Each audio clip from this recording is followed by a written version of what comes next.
Welcome to Savvy Business, Life Unscripted, with your host, Christina Rivera, where our guests share their wisdom and valuable business tips, empowering our audience to expand their personal potential. Hi, Jack Flaherty. Welcome to Savvy Broadcasting, Life Unscripted. I'm so grateful to have you back here today on Savvy. We're here to talk about your new book, and I'm excited. It's the Decision Switch, 7 Principles of Successful Decision Making, a very important thing in today's world, and things are moving at lightning speed, and it's hard to keep tabs on how to make a proper decision these days with things, AI coming on the forth, and then working remote and all that jazz. But you're going to help us with that. But before we go there, just share a little bit about your backstory so people have a handle on where you're coming from and why you wrote your book. Sure. First and foremost, thank you for having me on your show. It's a wonderful platform, and I love your audience. So my background is 25 years consulting in risk management and technology, often, working with executive leaders, particularly on, large and impactful projects that, were game changers for the organization, but also, experienced numerous times where, projects failed as results of, for better words, ill-informed decisions that didn't align with, the organization's goals. And so, throughout that time, I've worked with, 20 and 30-year-olds building teams of agile and decisive leaders, because selfishly, it enabled me to, accomplish more of my goals. But, I think it's just such a critical skill that we all need to have, to achieve our personal and professional success.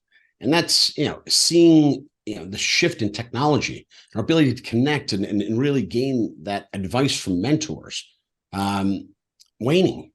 And that's what really drove me to write this book, because these are fundamental concepts that there's not really formal education around, and yet are so important, to our quality of life. And again, success. Yeah. Now, you mentioned mentors that are lacking for a lot of young people. Why do you think there's less mentors? I mean, do you think that maybe young people go towards technology instead of thinking to go to a real person for advice? I mean, why is that fell off the wagon, as it were? Great question. So many of our mentors, we gain informally. It's not like there's a solicitation process for that.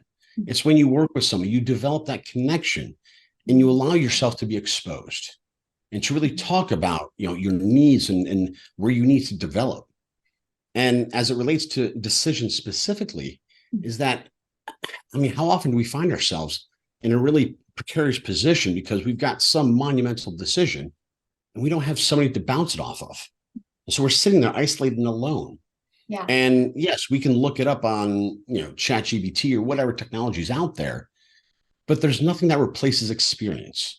And so having those folks that have been in the trenches, that, as you share, maybe what has happened or what needs to happen, they can help you pick out the kernels and create that path forward so you can achieve the success and the outcomes that you establish for yourself.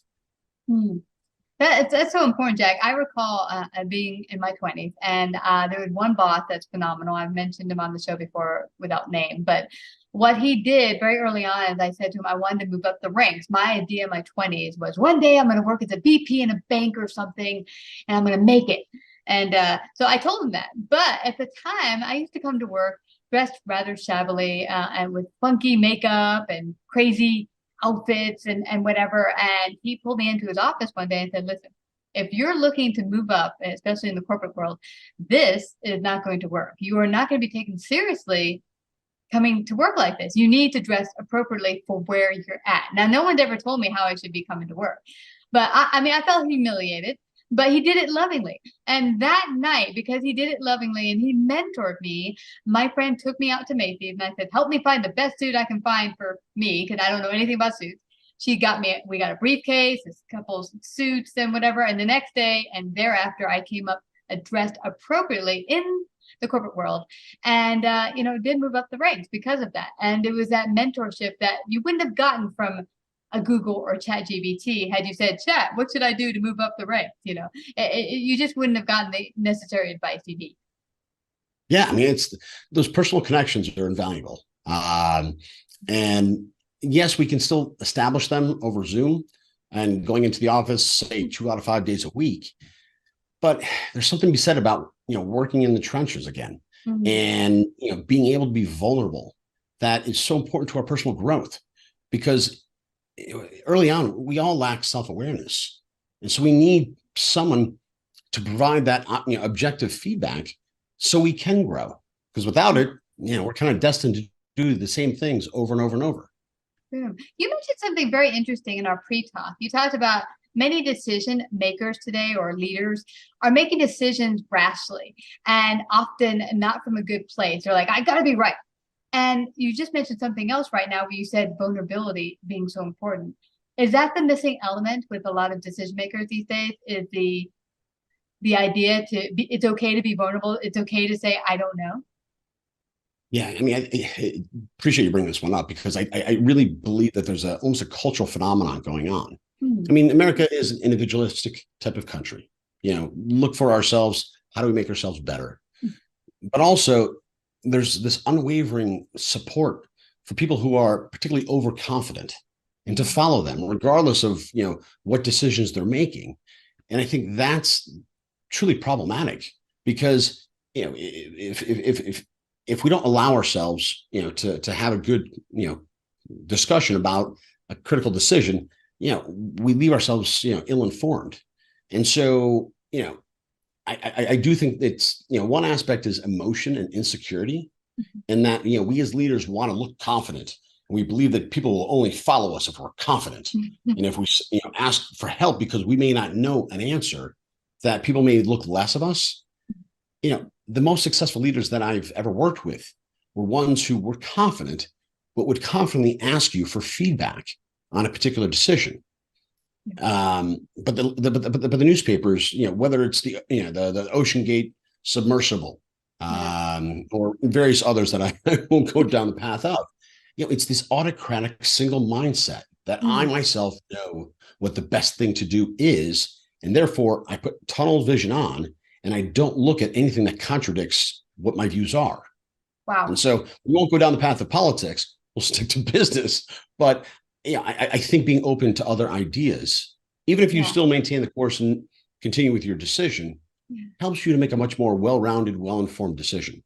Well, what's interesting to me, Jack, like, let's say the submersible or any other big decision, there's a bunch of people who just went along with it. And that's what I find interesting. It seems like the decision making of the people following the leaders are, well, they just, I'm going to turn off the decision making thing and let you handle it. Why is that happening more and more? From people just saying, yeah, a celebrity said this is a good idea, I'm going to put this on my face. I saw someone did something horrible. They saw something on some social media account and did it, and then it just totally messed up their face. They had to go to the hospital. But I'm like, think about it. This is your face. Don't put it on your face. But anyway, why do you think that happens? That people sometimes mindlessly go with who they think an authority or leader is, without maybe double checking themselves and saying, hey, this is a good idea. Yeah, it's the first principle of my book is triage first. And this is the notion of we need to know when we're prompted by a decision and seek the necessary information to make a decision. And so if we, to your point, switch off that whole notion of objectively asking questions to make sure that we have sufficient information to make, again, the most well-informed and productive decision, I mean, that leaves us blind. And yes, that again, to your point, it is a cultural phenomenon that is happening, is that people will follow the leader and not ask, those objective or critical questions, either because of fear or they themselves don't want to put themselves in a bad position by contradicting, who the manager, director, leader of their organization is. So I think there's a lot of competing factors, and that's why, flipping it upside down, for your audience, those that are business owners, leaders, it's incumbent upon you to create cultures that encourage questions. Arguments are fine; they're absolutely fine if you have the mindset of coming to the best outcome possible, and not advocate for why your position's right, but seek to achieve what's truly possible. And so, as leaders, if you can cultivate, a decisive and agile mindset where people are pulling in information from various sources, all pouring into the same pot. And that way we can, sift through that and figure out what the right direction is or decision we need to make is so powerful for organizations. And I truly believe if you look at some of the most innovative and successful companies right now are ones that have been open to information and ideas from all levels of the organization. Because frequently, great ideas don't come from ourselves. It comes from other sources. And that's why it's so important to be open for questions and having discourse. You never know when the next great idea comes from. It could come from your 5-year-old. No. You never know.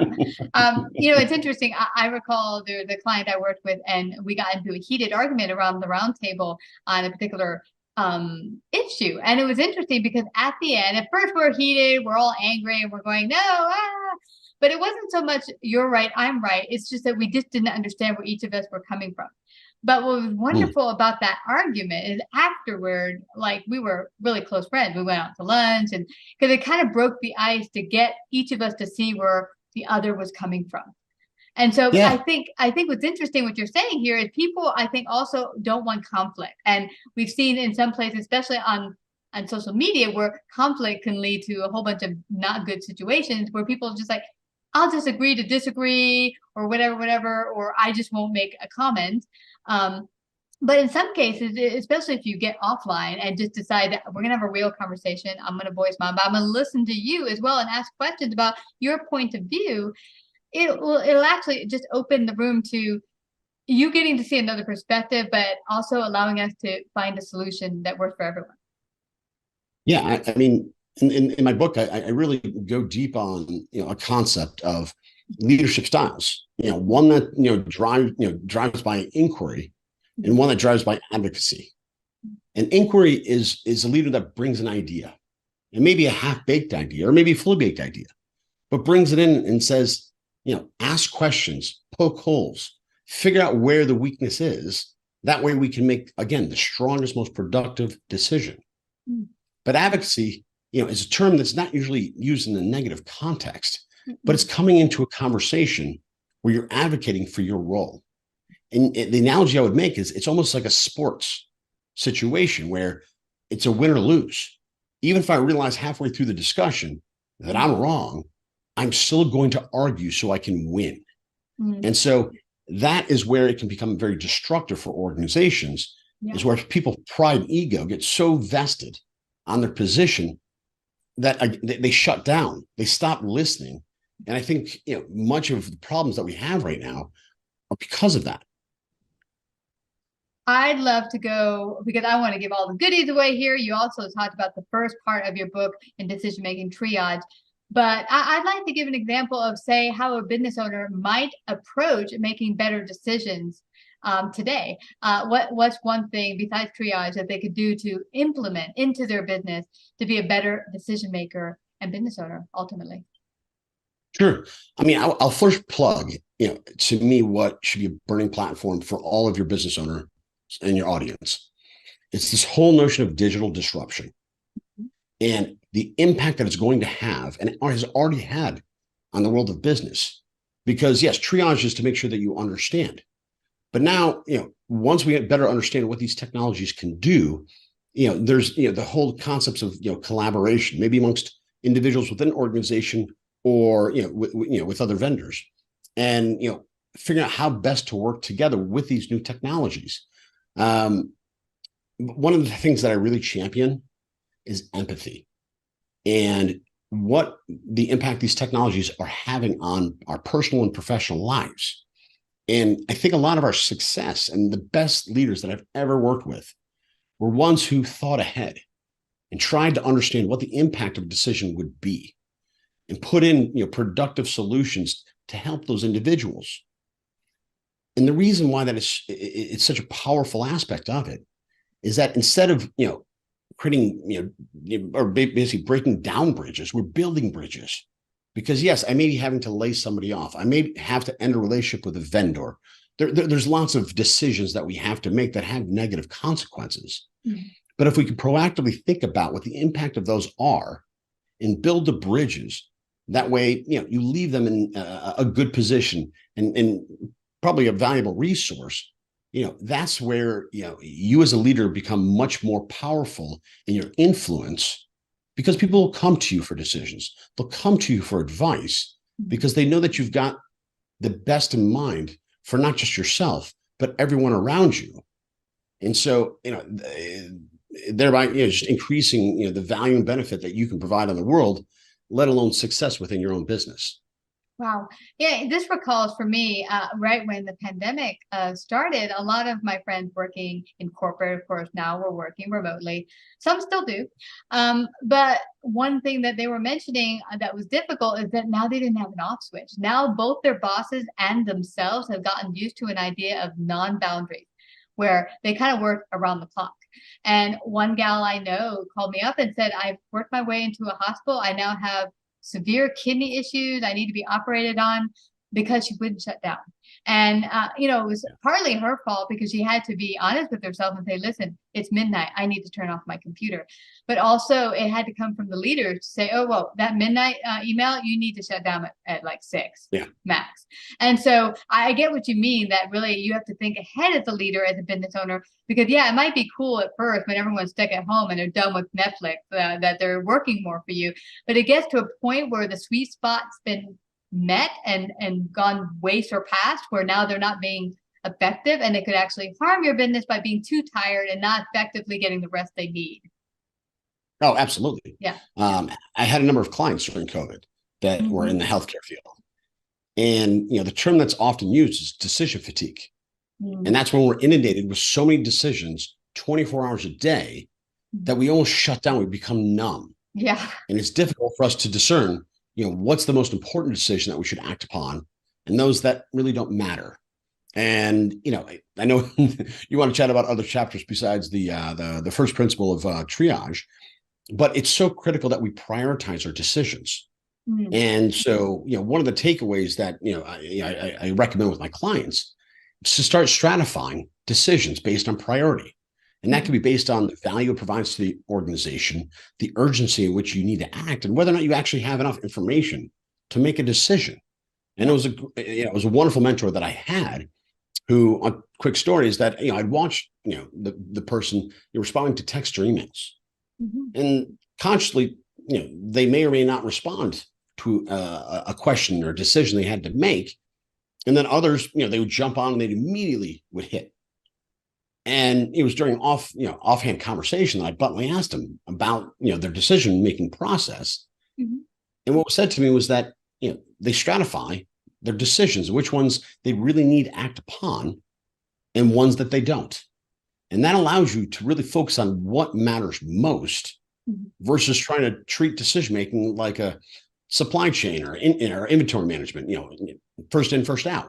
Oh, yeah. And so, for your business owners, for your, anybody that's in your audience, I do believe that, our success demands us to identify that those decisions that matter the most get dealt with first. And then, for what time you have to deal with those that maybe not are as urgent, you deal them, and for better words, your off time. Or delegate them if you can. Yeah, that's always a good one. Yeah. Well, we could go on a lot more, but I want everyone to get a copy of your book so they can go through all 7 principles and really apply them in their business. How can they get a copy of your book, The Decision Switch? How can they do that? Absolutely. Well, first and foremost, my website is www.thedecisionswitch.com.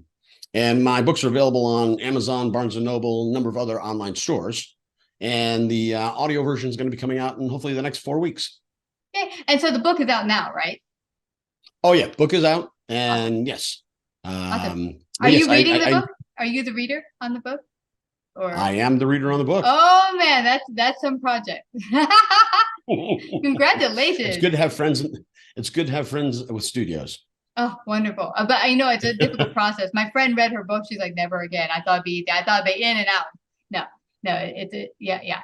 You got to read it just as it's on the page. So yeah, congratulations, Jack. This is a wonderful book, so important and necessary right now with things moving lightning speed. And I know it'll help all our business owners, as well as just anyone out there who wants to make better decisions in their life and in their business and their career and all of the decisions we have to make in everyday life. Everyone go to thedecisionswitch.com. And thank you, Jack, for coming to Savvy Business today. Thank you very much for your time. I wish you and your audience nothing but success.